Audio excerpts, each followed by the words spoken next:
आज 23 दिसंबर है, राष्ट्रीय किसान दिवस है।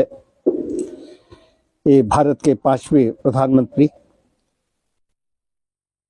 चौधरी चरण सिंह जी की जयंती है के रूप में मनाया जाता है। 2001 से इसका प्रारंभ हुआ था। बात किसानों की आती थी। मुख्य चीज मैं कहना चाहता हूं कि भोजन ग्रहण करने के लिए जब बैठता हूं या कोई भी व्यक्ति बैठता है तो क्या वो चिंतन करता है ये गेहूं या रोटी में जो ग्रास जा रहा है हमारे अंदर, जो आहुति अंदर डाल रहा हूं अंदर, अहम वैश्वानरो भूत्वा देहनाम आश्ता प्राणपान समायुक्तम पचाम्यन्नम चतुर्विधम। जो भगवान कृष्ण कहते हैं कि मैं वैश्वानर नाम की अग्नि हूं, जो अंदर जो भोजन जो चतुर्विधम 4 प्रकार से ग्रहण करते हो तो उसको कौन पचाता है। लेकिन उसके साथ साथ चिंतन क्या है, जो किसान जो कृषक हमारे पेट को भरता है।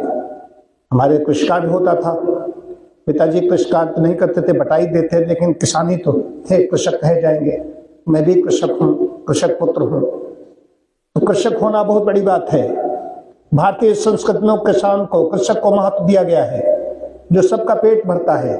ये डॉक्टर, इंजीनियर, अफसर, नेता तोंद फुलाए घूम रहे हैं कि तोंद कैसे फूलती है, उसी खाद्यान्न से। ये मत भूलिए कि वहां से फैक्ट्री से निकल करके आ रहा है। चिंतन खत्म हो चुका है।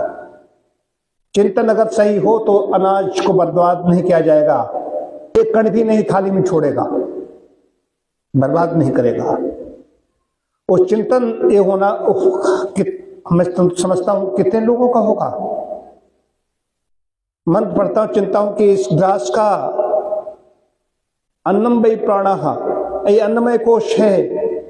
अन्नमय कोश है। जो किसान है, कृषक बीज बोता है, धरती में आहुति देता है बीजों की, उसके बाद उससे फसल तैयार होती है, कई गुना होकर दे देती। प्रकृति का नियम है, जो चीज डालोगे कई गुना होकर, जैसे इसमें अग्नि में आहुति हमने डाली, कई गुना होकर के मिल रही, वही डालता है। लेकिन क्या चिंतन हमारा होता है बैठते भोजन ग्रहण करने के लिए, इसके पीछे किसकी कितनी मेहनत है, और उसको खाने के बाद में क्या हम उसके शरीर का सदुपयोग करते हैं, दुरुपयोग करते हैं। बात यहां पर यह है, ये समझने का बात। इसलिए मैं याद कर रहा हूं कि हमने उसको अन्नदाता के लिए, जिससे पेट हमारा भरा है, जो हमें देता है, क्या खाएंगे बताइए। नोट खाएंगे या क्या खाएगा आदमी। वो अपने लिए पैदा करता है और कई गुना, जैसे हम लोगों ने आहुतियां डाली तो अपने लिए भी डाली, जितना हमने गंदगी निकाली, मलमूत्र त्याग किया, और हमने अन्य लोगों के लिए भी आहुतियां डाली, जो यहाँ पर टहल रहे आसपास, जो भी स्थावर जंगम, सबके लिए। इसी प्रकार से अपने लिए उत्पादन करता है और अन्य लोगों के लिए भी करता है, इसलिए उत्पादन बढ़ता चला जा रहा है। हमारे कृषक और कृषि वैज्ञानिक, इन दोनों के प्रति हम नतमस्तक है। लेकिन कृषक जो मरुभूमि को खिला देता है, मरुस्थल को हरा भरा बना देता है, उसकी दुर्दशा है। उसको सदैव देखते हैं फोटो में, एक अंगोछा, सिलबट्टे पड़े हुए, सिलबट्टे पड़ी हुई, ऐसा है। उसका रूप भी दिखाया, अब तो थोड़ा अच्छा दिखाओ, उसका वही दिखाया जाता है। हर व्यक्ति किसान के लिए जुटा हुआ है, किसानों के लिए, मजदूरों के लिए, श्रमिकों के लिए, हम जनता के लिए काम कर रहे हैं, जनता के लिए काम कर रहे हैं। लेकिन जनता का काम नहीं, इनकी तोंद क्यों फूल जाती है, नेताओं के चिंतन सूख क्यों नहीं जाते, समाज सेवी और नेता। ये बहुत बड़ा विषय है। सूखता किसानी है, मजदूर है, श्रमिक है, सब ये संवेदन शून्य हो चुके हैं, ये एक्टिंग करते हैं। वो अभिनेता जिनको फिल्म इंडस्ट्री में हम लोग कहते हैं कि वो है, वो इनसे ज्यादा अच्छे हैं। ऐसा अभिनय करते हैं, ऐसी एक्टिंग करते हैं, और बस उनके बाद में कुछ नहीं। लेकिन चौधरी चरण सिंह ने किया, किसानों के लिए किया उन्होंने। तो जो दिन रात मेहनत करते हैं, उनके प्रति हम संवेदनशील हैं, उनके प्रति कृतज्ञता ज्ञापित करते हैं, नहीं करते हैं। भाषणबाजी में बात आती है, हम भाषण, हम कोई नेता नहीं, हमें किसी की वोट नहीं चाहिए, हम नेता बनने जा रहे हैं। लेकिन मैंने देखा है, हमारे घर में खेती बटाई होती थी, तो कृषक की क्या दशा होती है। वो भी मेरे पिताजी में 14 वर्ष का था, 9th में कक्षा 9 में पढ़ता था, तो उनका देहावसान हो गया। मैंने वो विपरीत परिस्थितियां देखी हैं। तो किसान के बच्चों को देखिए, 900 रुपए फीस नहीं थे, LLB 3rd ईयर मेरा रह गया, उसका जैसे तैसे मैं इसमें गया। किसान के बच्चों को देखिए, ये सब लोग बैठे हुए, इनको देखिए, तो सब लोग खाते करते कितना ज्ञापित जो नहीं कर रहा है, और शरीर का काया वाणी मन से दुरुपयोग कर रहा है, और बहुत बड़ा पाप का भागी है। ये अन्नदाता, ऐसी उसकी मेहनत है, परिश्रम है, वो कुछ कहता नहीं है। इसीलिए लोग जो खाते हैं उसके प्रति कृतज्ञता ज्ञापित नहीं करते। मेरे अंदर भाव आ रहा है, विचार आ रहा है, और रोगों के चंगुल में फंसे हुए हैं, बड़े बड़े रोगों के चंगुल में फंसे हुए हैं।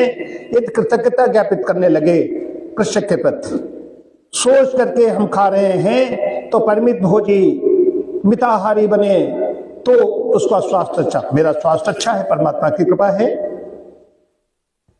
अब एक कण भी बर्बाद नहीं होने देता। अगर हरी मिर्च भी रखी है, हरी मिर्च लग रहा है ज्यादा है, लेकिन उसको भी ग्रहण कर लेता हूं, थाली में नहीं छोड़ता हूं। ये भाव होता है उस अन्न के प्रति, और उसके जिसने उत्पादन किया, मैं क्या कर पाता हूं, कितना मैं उत्पादन करता हूं।